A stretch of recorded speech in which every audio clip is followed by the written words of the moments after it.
ఇక గాంధీ భవన్లో ఎన్ఎం శ్రీనివాసరెడ్డి మాట్లాడుతున్నారు. లైవ్ చూద్దాం. రుజువులతో సహా చూపించడానికి మేము సిద్ధంగా ఉన్నాం. మచ్చుకొని మీకు చెప్తా. ఈరోజు పారిశ్రామిక రంగంలో పెట్టుబడుల గురించి మాట్లాడుతూ ఉన్నారు కేటీఆర్. కేవలం కేటీఆర్ గారు విదేశాల ట్రిప్పులకు పోయినప్పుడు, దావోస్కో ఇంకొకరికో పోయినప్పుడు ఏదో ఒక ఎంఓయూ అనుకుంటా మీడియా హల్చల్ చేసేది, అది మీ అందరికీ తెలుసు. కానీ ఈరోజు వారానికి 2-3 కంపెనీలతోటి అటు శ్రీధర్ బాబు గారి సమక్షంలోనో ఇటు ముఖ్యమంత్రి గారి సమక్షంలోనో ఎంఓయూలు జరుగుతున్న విషయం మీ అందరికీ తెలుసు. ఈ వారంలోనే ఆ పేర్లు కూడా అన్ని కంపెనీలు వస్తూ ఉన్నాయి. చెప్పుకోవడానికి పోతే లిస్టు చాలా పెద్దగా ఉంటుంది. ఫార్మా కంపెనీలతోటి మొన్న 2 రోజుల క్రితం, నిన్న మళ్ళీ ఇంకొక కంపెనీ దిగ్గజ కంపెనీతోటి, ఇట్లా అనేక వేల కోట్ల రూపాయలు ఈరోజు పారిశ్రామిక రంగంలో తెలంగాణలో పెట్టుబడులకు ముందుకు వస్తూ ఉన్నాయి. విద్య విషయంలో కూడా అనేక విప్లవాత్మకమైన మార్పు ఈ సంవత్సర కాలంలో కాంగ్రెస్ ప్రభుత్వం తీసుకొచ్చింది. ఎన్నో సంవత్సరాలుగా పెండింగ్లో ఉన్న 2016-17 నుంచి పెండింగ్లో ఉన్న కాస్మెటిక్ ఛార్జెస్ కానీ, డైట్ ఛార్జెస్ కానీ, విద్యార్థులు ఎంత కోరితే అధికారుల నిపుణుల కమిటీ ఎంత కావాలని అడిగితే అంత ఇచ్చేసి మొన్ననే రిలీజ్ చేసి ఈ నవంబర్ 1 నుంచి ఇంప్లిమెంట్ చేస్తూ ఉన్నాం. ఏనాడు పట్టించుకొని ఐటీఐలను ఏటీసీలుగా అడ్వాన్స్ ట్రైనింగ్ సెంటర్లుగా మార్చి 2,700 కోట్ల రూపాయలు ఖర్చు పెడతా ఉన్నాం. ప్రతి నియోజకవర్గానికి ఒక ఇంటిగ్రేటెడ్ రెసిడెన్షియల్ స్కూల్ కాంప్లెక్స్ను శంకుస్థాపన చేసుకుంటా ఉన్నాము. కొన్ని ఆల్రెడీ కన్స్ట్రక్షన్ మొదలు పెడతా ఉన్నాం. 9 ఏళ్ల కాలంలో మీరు పూర్తి చేయలేని లేదా సంకల్పం చేయలేని ఉస్మానియా హాస్పిటల్ భవనాన్ని కూడా, కొత్త భవనాన్ని రేపో మాపో గోషామాల్ స్టేడియం ప్రాంతంలో శంకుస్థాపన చేసుకోబోతా ఉన్నాం. కేటీఆర్ గారిని చూస్తే నవ్వు వస్తుంది. ఎందుకు రేవంత్ రెడ్డి గారు మాటి మాటికి ఢిల్లీకి పోతున్నారు అని చెప్పి పదే పదే వాళ్ళు చేసిన తప్పులను కప్పిపుచ్చుకునే క్రమంలో మాట్లాడుతూ ఉన్నారు. వాళ్ళు ఆ తప్పు చేసిండ్రు. ఏ రోజు కూడా కేంద్రంతో మాట్లాడకుండా, కేంద్రంలోని పెద్దలతో మాట్లాడకుండా, వాళ్ళ నిధులను సహాయం అడగకుండా వాళ్ళు తప్పు చేసి వాళ్ళ అహంకారపూరిత వైఖరితోటి తెలంగాణ ప్రజలకు తీరని నష్టం చేసిండ్రు. అయ్యా, మన రాజ్యాంగ దినోత్సవం ఈరోజు. ప్రపంచంలోనే ప్రత్యేకమైన రాజ్యాంగాన్ని మనం రచించుకున్నాం. ఇటు రాష్ట్రాలకు అటు కేంద్రానికి సమాంతర హక్కులను కల్పించుకొని ఒక ఫెడరల్ స్టేట్గా మనం రూపాంతరం చెందినాం. కేంద్ర ప్రభుత్వం బాధ్యతలు కొన్ని, రాష్ట్ర ప్రభుత్వ బాధ్యతలు కొన్ని, ఇవన్నీ కలగలిపి విభిన్న జాతుల సమాహారంగా ఉన్న భారతదేశాన్ని అఖండంగా ఉంచడానికి ఆ రోజు రాజ్యాంగ నిర్మాతలు ఒక ఫ్రేమ్వర్క్ను, ఒక స్ట్రక్చర్ని ఎంచుకొని దాన్ని రాజ్యాంగంలో పొందుపరిస్తే దాన్ని తూచా తప్పకుండా ఈరోజు రేవంత్ రెడ్డి గారి కాంగ్రెస్ ప్రభుత్వం అమలు చేస్తూ ఉంది. లెక్కలు సరిగా ఆయన గుర్తు లేకపోవచ్చు, కేంద్రంలో ఎన్ని మినిస్ట్రీలు ఉంటాయి, ఎవరి దగ్గర ఫండ్స్ ఉంటాయి, అవన్నీ ఆయనకు తెలియకపోవచ్చు. కానీ ఈరోజు నేను కేటీఆర్ గారికి ఒక మాట చెప్పదలుచుకున్నా. కేంద్రంలో ఈరోజు నరేంద్ర మోడీ గారి నేతృత్వంలో అనేక శాఖలలో 30 మంది క్యాబినెట్ మినిస్టర్లు ఉంటారు. 5 మినిస్టర్లు స్టేట్ మంత్రులైన ఇండిపెండెంట్ ఛార్జ్. వీళ్ళందరినీ కూడా కలవాల్సిన బాధ్యత రాష్ట్రాల ముఖ్యమంత్రికి ఉంటుంది. ఎందుకంటే ప్రతి ముఖ్యమైన శాఖకు ఒక కేంద్ర మంత్రి ఉంటాడు. ఆ రాష్ట్రానికి, ఆ కేంద్ర శాఖకు, రాష్ట్రంలో ఉన్న శాఖలకు సమన్వయం కావాలా, కేంద్రం నుంచి ఫండ్స్ రావాలా, కొంత కాంట్రిబ్యూషన్ కేంద్రం ఇస్తే కొంత కాంట్రిబ్యూషన్ రాష్ట్రం ఇస్తుంది. ఇది మనం రాజ్యాంగంలో పొందుపరుచుకున్న లేదా అడ్మినిస్ట్రేటివ్ నియమావళి ప్రకారం పొందుపరుచుకున్న అంశాలు.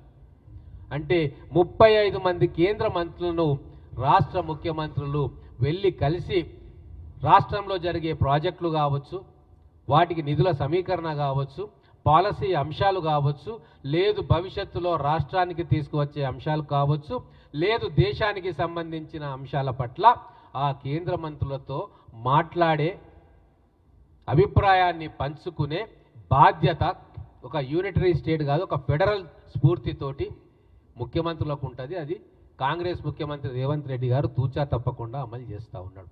అసలు మీరు రాజ్యాంగం చదివితే కదా, తెలంగాణలో భారత రాజ్యాంగం అమలు కాలేదు కదా. 2014 నుంచి వాళ్ళు గద్దె దిగేదాకా కేవలం కల్వకుంట్ల రాజ్యాంగం అమలైంది.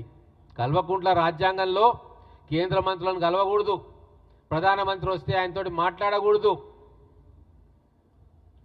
ఏ సహాయం కూడా కేంద్రం నుంచి తీసుకోవద్దు, మొత్తం నేనే చేసిన కేసీఆర్ వల్లనే ఇదైంది అని చెప్పి తెలంగాణ ప్రజలను భ్రమపెట్టే ప్రయత్నం చేసి చెవులో పువ్వు పెట్టే కార్యక్రమం ఈ 9.5 సంవత్సరాలు చేసిండు. కానీ కాంగ్రెస్ ప్రభుత్వం అట్లా చేయదు. ముఖ్యంగా రేవంత్ రెడ్డి గారు మొదలే చెప్పిండ్రు, కేంద్ర ప్రభుత్వ సహకారంతో నిధులు తెచ్చుకుంటాము, కుప్పగూలిన ఆర్థిక వ్యవస్థను గాడిలో పెట్టడానికి కేంద్రం కూడా తమ వంతు సహాయం చేయాలి, కాబట్టి వాళ్ళను ఎన్నిసార్లైనా కలుస్తా, రాష్ట్రానికి వచ్చే ప్రతి ఒక్క రూపాయిని నయాన్నో భయాన్నో రిక్వెస్ట్ చేసో డిమాండ్ చేసో తీసుకొచ్చి తెలంగాణ ప్రజల రుణం తీర్చుకుంటా అని చెప్పి రేవంత్ రెడ్డి గారు అనేక సందర్భాల్లో చెప్పారు. వీళ్ళకి అది మింగుడు పడట్లే. అందుకే ప్రతి ఒక్క అంశాన్ని రాజకీయం చేసే ప్రయత్నం చేస్తూ ఉన్నాం. ఇప్పటికైనా తెలంగాణ ప్రజలకు గమనించాలి, రాష్ట్రాల ముఖ్యమంత్రులు ఢిల్లీకి పోతున్నారు అంటే అది తెలంగాణ ప్రజల మేలు కోసం. ఉదాహరణలు 2 చెప్తా. మీరు 9 ఏళ్ళు బీఆర్ఎస్ పార్టీ ప్రభుత్వం నుండి గింజుకున్నా కంటోన్మెంట్ బోర్డు విలీనం కాలే, కానీ రేవంత్ రెడ్డి గారు మొదటి సంవత్సరంలోనే కేంద్రాన్ని ఒప్పించి ఆ ప్రయత్నం చేశారు. మహానగరంలో కంటోన్మెంట్ ప్రాంతాన్ని విలీనం చేసుకున్నారు. అలాగే ఎలివేటెడ్ కారిడార్స్, ఇటు గట్కేసర్కు అటు షామీర్పేటకు వెళ్ళే ఎలివేటెడ్ కారిడార్స్కు కేంద్రం గ్రీన్ సిగ్నల్ ఇయ్యలే వేళ 9.5 సంవత్సరాల్లో. కానీ రేవంత్ రెడ్డి గారు వెళ్ళిన తర్వాత దానికి గ్రీన్ సిగ్నల్ లభించింది, పనులు మొదలు కాబోతా ఉన్నాయి. రేపు ఇచ్చే ఇందిరమ్మ ఇండ్లలో కూడా కేంద్ర ప్రభుత్వం నుంచి సహాయం తీసుకుంటాం. రేపు పబ్లిక్ డిస్ట్రిబ్యూషన్ సిస్టంలో కూడా కేంద్ర ప్రభుత్వం నుంచి సహాయం తీసుకుంటాం.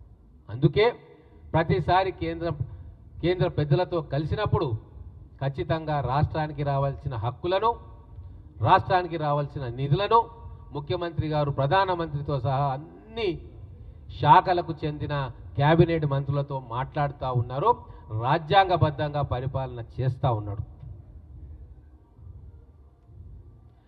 ఇంకోటి మన విచిత్రమైన మాట, అదానీ అంశంలో కోడంగల్లో సిమెంట్ ప్లాంట్ ఎట్లా పెడతారు అదానిది అని. అదానీ పెడతాడా, అంబానీ పెడతాడా, టాటా పెడతాడా, బిర్లా పెడతాడా? మన రాష్ట్రానికి పెట్టుబడులు ఏ సంస్థలు తెచ్చినా పొలిటికల్ అఫిలియేషన్స్ను పక్కన పెట్టు మన రాష్ట్ర ప్రయోజనాల కోసం ఆలోచించేవాడే స్టేట్స్మెన్. అందుకే ఈరోజు టాటా వాళ్ళు ప్రాజెక్టులు తెచ్చినా, అదానీ తెచ్చినా, అంబానీ తెచ్చినా వాళ్ళు 100 కోట్ల రూపాయలతోటి ప్రాజెక్టు పెడతారు అన్నప్పుడు ఖచ్చితంగా తగు జాగ్రత్తలు తీసుకొని రాష్ట్రంలో పెట్టుబడులను ఆహ్వానించే బాధ్యత ముఖ్యమంత్రి గారిది. వారు ఆ పనే ముఖ్యమంత్రి గారు శ్రీధర్ బాబు గారు చేస్తూ ఉన్నారు. కార్పొరేట్ లా ప్రకారంగా ఇన్కమ్ ట్యాక్స్, ఈడీ ఇవన్నీ ఎన్నో చట్టాలు భారతదేశంలో ఉన్నాయి. ఏవైనా కంపెనీలు ఆ చట్టాలను ఉల్లంఘిస్తే రాష్ట్ర చట్టాల ప్రకారం, కేంద్ర చట్టాల ప్రకారం అధికారులు, ప్రభుత్వాలు ఆ కంపెనీల మీద చర్యలు తీసుకుంటాయి. దాన్ని ఎవ్వరు కూడా ఆపలేరు. కానీ కంపెనీలు ఎక్కడో పొరపాటు చేసినాయని చెప్పి వాళ్ళు వచ్చే పెట్టుబడులను ఆపడం అనేది మన ముందున్న అన్నం ముద్దను మన పిల్లలకు కాకుండా చేయడమే. ఆ మాత్రం ఇంగితం కూడా ఇండస్ట్రీ శాఖ మంత్రిగా ఉన్న కేటీఆర్కు లేకపోవడం అనేది చాలా విచారకరం. ఒక చిన్న ఎగ్జాంపుల్ నేను చెప్తున్నా. మా మహబూబ్ నగర్ బిడ్డలు బాధ ఎట్లా పడతా ఉన్నారంటే, ముఖ్యంగా తెలంగాణ ప్రాంతంలో 2 ప్రాంతాలు బాగా వెనుకబడ్డాయి. ఒకటి మహబూబ్ నగర్ ప్రాంతంలో పశ్చిమ మహబూబ్ నగర్, గద్వాల ప్రాంతము, మక్తల్ ప్రాంతము, నారాయణపేట ప్రాంతము, కొడంగల్ ప్రాంతము. అలాగే మెదక్ జిల్లాలో కొన్ని ప్రాంతాలు నారాయణ్ ఖేడ్ ప్రాంతము మిగతా కొన్ని ప్రాంతాలు చాలా వెనకబడ్డాయి. అక్కడ వాటర్ రిసోర్సెస్ తక్కువ. కొంత కొడంగల్ ప్రాంతం అయితే ఎడారి ప్రాంతం. కొన్ని గ్రామాల్లో వందల వేల ఎకరాల్లో మీకు బోర్ బావులు కూడా పడవు. ఇరిగేషన్ ప్రాజెక్ట్స్ కూడా ఇంకా చేరుకోలే ఆ గ్రామాలకు. అలాగే నారాయణ్ ఖేడ్ ప్రాంతం. మరి అటువంటి వెనుకబడ్డ ప్రాంతాల్లో పరిశ్రమలు తీసుకురావాల్సిన బాధ్యత ప్రభుత్వానిది. ఈరోజు ముఖ్యమంత్రిగా కొడంగల్ ప్రాంతాన్ని ప్రాతినిధ్యం వహిస్తున్న వ్యక్తిగా గత 70 సంవత్సరాల్లో అభివృద్ధికి నోచుకొని ప్రాంతంగా ఉన్నది కాబట్టి అక్కడ అభివృద్ధి చేయాలి అని సంకల్పం తీసుకోవడం ముఖ్యమంత్రి గారు చేసిన తప్ప. కేవలం 1300 ఎకరాలు అక్విజిషన్ కోసం ప్రభుత్వం కానీ కలెక్టర్లు కానీ రైతుల దగ్గరికి పోతే దాన్ని కుట్ర చేసి మొత్తం ఏదో బ్రహ్మాండం బద్దలైపోయింది, భూకంపం వచ్చింది అని చెప్పి గగ్గోలు పెడతా ఉంటే మీరు ఎంత రాజకీయంగా దిగజారిపోయినరో కేటీఆర్ అండ్ టీం అర్థమవుతా ఉంది. సూటి ప్రశ్నిస్తా ఉన్నా నేను కల్వకుంట్ల కుటుంబానికి. మీరు 10 సంవత్సరాలు పరిపాలన చేసినప్పుడు సిద్దిపేట, గజ్వేలు, సిరిసిల్ల ఈ ట్రై సిటీస్ ఈ 3 ప్రాంతాల మధ్యలో మీరు ఎన్ని వందల వేల కంపెనీలను ఆ ప్రాంతానికి తీసుకొచ్చిండ్రు? మరి అక్కడ ల్యాండ్ అక్విజిషన్ జరగలేదా? ప్రభుత్వ భూమిని మీరు ఇయ్యలేదా? రాయితీలు కల్పించలేదా? అక్కడ రైతుల దగ్గర భూములు తీసుకోలేదా? వాళ్ళ కంపెన్సేషన్ ఇయ్యలేదా? లక్ష ఉద్యోగాల కల్పన ఆ 3 ప్రాంతాల్లో జరిగింది. మరి కొడంగల్ ప్రాంతంలో కానీ, మహబూబ్ నగర్ ప్రాంతంలో, మక్తల్ ప్రాంతంలో, నారాయణ్ ఖేడ్ లాంటి ప్రాంతాల్లో ఉద్యోగాల కల్పన జరగొద్దా? మా బిడ్డలు ఎప్పుడు కూడా బాంబేకి, దుబాయ్కి వలసెళ్ళి అక్కడ దిక్కులేని చావులు చావాలనా? మీ ప్రాంత ప్రజలు సుఖంగా ఉంటే మొత్తం తెలంగాణ సుభిక్షంగా ఉన్నట్ట? 9.5 సంవత్సరాలు మంత్రులుగా, ముఖ్యమంత్రులుగా వెలుగబెట్టిన వాళ్ళు వాళ్ళ ఆలోచన విధానాన్ని ఈరోజు తెలంగాణ ప్రజలు గమనించాలి అని చెప్పి కోరుకుంటా ఉన్నాం. 14 సీట్లలో 12 సీట్లు ఇచ్చి పాలమూరు బిడ్డను ముఖ్యమంత్రిగా చేసినందుకు కృతజ్ఞతాపూర్వకంగా వెనుకబడ్డ పాలమూరు జిల్లాను అభివృద్ధి చేయాలని చెప్పి కంకణం కట్టుకున్న ముఖ్యమంత్రి గారిని అభినందించాల్సింది పోయి ఈరోజు అదే కొడంగల్ కేంద్రంగా ఒక విషబీజాన్ని నాటి మొత్తం రాష్ట్రాన్ని అల్లకల్లోలం చేయాలని చెప్పి ఒక క్రిమినల్ మైండ్ తోటి కల్వకుంట్ల కుటుంబం కుట్రలు చేసిన విషయం చాలా స్పష్టంగా అర్థమవుతా ఉంది. అయ్యా, ఏ దేంట్లో మేము తక్కువ చేసినాం ఈ సంవత్సరంలో? గాయ పెడుతున్నారు కదా, ఊరూరు తిరుగుతూ ఉన్నారు కదా. ధాన్యం కొనుగోలు కేంద్రాలు మీ హయాంలో 23లో స్థాపించినవి 4555 అయితే మేము 7411 ధాన్య కొనుగోలు కేంద్రాలను స్థాపించినాం. మరి మేము మంచిగానే పనిచేసినట్టు కదా. 17 జిల్లాల్లోనే మీరు ధాన్యం కొనుగోలు కేంద్రాలు మొదలు పెడితే మేము 25 జిల్లాల్లో ధాన్యం కొనుగోలు కేంద్రాలు పెట్టినాం. మరి మేము మంచిగానే పనిచేస్తున్నట్టు కదా కేటీఆర్. ఇప్పటికీ అనుకున్న టార్గెట్ ప్రకారంగా పూర్తిగా ప్రతి గింజను కూడా కొనడానికి మేము ఏర్పాట్లు చేసుకుంటా ఉన్నాం. అత్యధికమైన ధరని ఇస్తూ ఉన్నాం. ఎన్నడూ లేని విధంగా ఈరోజు తెలంగాణ చరిత్రలో ఎన్నడూ లేని విధంగా బోనస్ 500 రూపాయలు రైతుల అకౌంట్లలో పడతా ఉంటే ఎకరానికి 20 నుంచి 30 క్వింటలు సాగు చేసే రైతన్నకు ఈరోజు దాదాపుగా 10 నుంచి 15 వేల రూపాయలు అదనంగా వాళ్లకు వస్తున్నాయి. ఇది మరి కాంగ్రెస్ ప్రభుత్వం, రేవంత్ రెడ్డి గారి ప్రభుత్వం ఘనత కాదా అని చెప్పి నేను అడుగుతా ఉన్నా. ఈరోజు మొత్తం ధాన్యం నిల్వల్లో సన్న రకాలు పెరుగుతూ ఉన్నాయి. ఎందుకు అంటే ఈ సన్నల సాగును పెంచుకొని రేపు మన హాస్టళ్లలో ఉండే పేద వర్గాల పిల్లలకు సన్న బియ్యం ఇవ్వాలి అని చెప్పి ఒక మంచి ఉద్దేశంతో ఒక విప్లవాత్మకమైన మార్పుకి ఈరోజు శ్రీకారం చుట్టింది. దీన్ని అభినందించాలా లేదా నోరు మూసుకొని కూర్చోవాలి?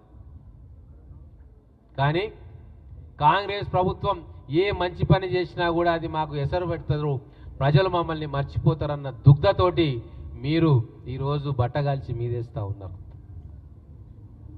మేము ఛాలెంజ్ చేస్తూ ఉన్నాం కేటీఆర్ గారికి, మీరు లెక్కలు తీసుకొని రండి. మీ మొదటి సంవత్సరం పాలనను మా మొదటి సంవత్సరం పాలనను బేరీజు వేసుకుందాం. అన్నిట్లలో అన్ని రంగాల్లో కూర్చుందాం. మీరు ఈ ఛాలెంజ్ను స్వీకరిస్తే మేము శ్రీహరి గారు మిగతా ఎమ్మెల్యేల మేము వస్తాం. ఖచ్చితంగా మీరు చేసిన పని కంటే అద్భుతమైన పనితీరు ఈరోజు లోటు బడ్జెట్తో ఆర్థిక వ్యవస్థ కుదేలైపోయిన సందర్భంలో కూడా ఆచితూచి అడుగులు వేసి ఈ రాష్ట్రాన్ని నిలబెట్టే ప్రయత్నం మేము చేస్తూ ఉన్నాం. గిరిజన బిడ్డలకు మీరు ఏం చేసింది ఎన్ని సంవత్సరాలు? మీరు పెట్టిన గురుకుల కాలేజీలు ఏవైతే ఉన్నాయో దాంట్లో ఇప్పటికీ మెజారిటీ శాతం స్వంత భవనాలు లేవు. ఇప్పుడు మా ప్రభుత్వం వచ్చిన తర్వాత 2 ఏళ్లలో ప్రతి బీసీ హాస్టల్, ప్రతి గురుకులము, ఎస్సీ ఎస్టీ బీసీ గురుకులాలకు స్వంత భవనాలు ఇవ్వాలి అని చెప్పి నిర్ణయం తీసుకున్నాము. ఆ ప్రకారంగా నిధుల కేటాయింపుకు కసరత్తు జరుగుతూ ఉంది. మీరు ఎక్కడెక్కడైతే మీరు లోటుపాట్లు ఉన్నాయో, మీరు ఎక్కడ పొరపాట్లు చేసినరో వాటన్నిటిని కూడా సవరించే ప్రయత్నం మా ప్రభుత్వం చేస్తూ ఉంది. అద్భుతంగా చేస్తూ ఉంది. ఇంకా కొన్ని చేయాల్సినవి ఉన్నాయి, ఖచ్చితంగా చేస్తాం. భారతదేశంలో 22 లక్షల మందికి రుణమాఫీ చేసి దాదాపుగా 18,000 కోట్ల రూపాయలను అకౌంట్లో ఇచ్చిన ప్రభుత్వం తెలంగాణ ప్రభుత్వం. మీరు ఇచ్చిండ్రా? ఎన్ని విడతలలో మీరు రుణమాఫీ ఇచ్చిండ్రు తెలియదా? రికార్డులు లేవా? మీరు ఒక్కొక్క సంవత్సరం కొద్దిగా రుణమాఫీ చేసింది మాకు తెలియదా? ప్రజలకు తెలియదా? రైతాంగానికి తెలియదా? కానీ ఏకకాలంలో 18,000 కోట్ల రుణమాఫీని ఇచ్చినాము అంటే ఎంత ఉదారంగా రైతుల పట్ల ఈ ప్రభుత్వం ఉందో మీరు అర్థం చేసుకోవాలి. రైతులు పండుగ చేసుకుంటా ఉన్నారు. కొద్దిమంది బీఆర్ఎస్ పార్టీలో ఉన్న కొంతమంది తప్ప అల్లరి చేయాలని చెప్పి స్వార్థపూరితంగా పనిచేసే కొంతమంది వ్యక్తులు తప్ప ఈరోజు రైతులు నమ్మకం వచ్చింది కాంగ్రెస్ ప్రభుత్వం మీద. ఇప్పుడు చేస్తున్నారు, భవిష్యత్తులో కూడా అద్భుతంగా చేస్తారన్న నమ్మకం వచ్చింది. కాబట్టే ఈరోజు మేము రైతు పండుగను చేసుకుంటా ఉన్నాం. 30వ తారీఖు మహబూబ్ నగర్ జిల్లాలో రైతు పండుగను చేసుకుంటా ఉన్నాం.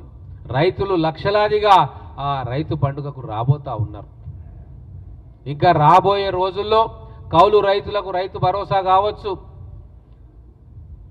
అలాగే రైతు బీమా కావచ్చు, రాబోయే రోజుల్లో పంట గిట్టుబాటు ధర కావచ్చు, ఇవన్నీ కూడా మా వ్యవసాయ శాఖ మంత్రి తుమ్మల నాగేశ్వరరావు గారి ఆధ్వర్యంలో పకడ్బందీగా రాబోయే 4 సంవత్సరాల్లో రైతులకు మేలు జరిగే విధంగా మా ప్రభుత్వం ప్రయత్నం చేస్తుంది.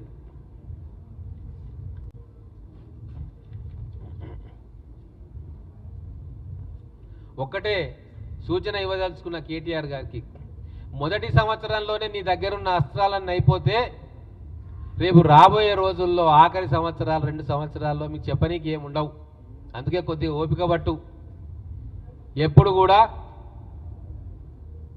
బుల్లెట్ ట్రైన్లా ముందుకు దూసుకుపోతే ఎక్కడో దగ్గర యాక్సిడెంట్ అవుతుంది. మీ కుటుంబంలో ఉన్న పరిస్థితిని బట్టి నువ్వు ఉరుకులాడుతున్నావు, తర్వాత కాళ్ళు జారి బొక్కబోర్లా పడతావు. కేటీఆర్ గారు పెద్దలు ఎప్పుడో చెప్పిండ్రు, slow and steady wins the race అని. కాబట్టి మెల్లగా ప్రభుత్వం ఏమైనా తప్పులు చేస్తే విమర్శించు, ప్రభుత్వాన్ని నిలది. కానీ ఏదో రేపే ఎన్నికలు వస్తున్నట్టు, ఈ ప్రభుత్వాన్ని రేపే పడగొట్టాలన్నట్టు, ప్రజల్లో రేపే తిరుగుబాటు రావాలన్నట్టు మీరు చేసే వెకిలి చేష్టలు, వెకిలి ప్రయత్నాలను చూసి ప్రజలు నవ్వుకుంటున్నారు. ఏదైతే కొడంగల్లో మీరైతే క్రిమినల్ మైండ్ తోటి విధ్వంసం సృష్టించాలని ప్రయత్నం చేసినరో అది మీకే బూమరాంగ్ అయింది. మేము కేవలం ఆ రోజు కలెక్టర్ మీద దాడి చేసిన 31 రైతుల మీద, వాళ్ళ రైతులు కూడా కాదు చాలామంది, కలెక్టర్ మీద దాడి చేసినందుకు చట్టం తన పని తాను చేసుకుంది తప్ప మీలాగా 10 సంవత్సరాలు తెలంగాణ రాష్ట్రాన్ని నిర్బంధంలోకి పెట్టలే. ఏ కార్యక్రమం వచ్చినా కూడా హౌస్ అరెస్ట్ జరుగుతుండే. ఏ మంత్రి బయలుదేరినా, జిల్లాలకు కేటీఆర్ బయలుదేరినా హౌస్ అరెస్ట్లు ఉంటుండే ప్రతిపక్ష నాయకులు. ఇప్పుడు ఉన్నాయా? అందరు ప్రతిపక్ష నాయకులు బీఆర్ఎస్ వాళ్ళు రారు, కానీ కమ్యూనిస్టులు కావచ్చు, మిగతా పక్షాలు ఎప్పుడంటే అప్పుడు సీఎం గారిని కలిసి ఏమన్నా వాళ్ళకు సంబంధించిన సమస్యలు కావచ్చు, ప్రజలకు సంబంధించిన సమస్యలు కావచ్చు, లేదు ప్రభుత్వం చేస్తున్న ఏమైనా అక్కడ ఇక్కడ లోటుపాట్లు ఉంటే కూడా ప్రభుత్వం దృష్టికి తీసుకొచ్చి ఒక నిర్మాణాత్మకమైన ప్రతిపక్ష పాత్ర వాళ్ళు చేస్తూ ఉన్నారు. కానీ బీఆర్ఎస్ అనేది మాత్రం ఎంతసేపు ఈ ప్రభుత్వాన్ని డ్యామేజ్ చేయాలి అన్న కోణంలోనే వాళ్ళు ఆలోచిస్తూ ఉన్నారు.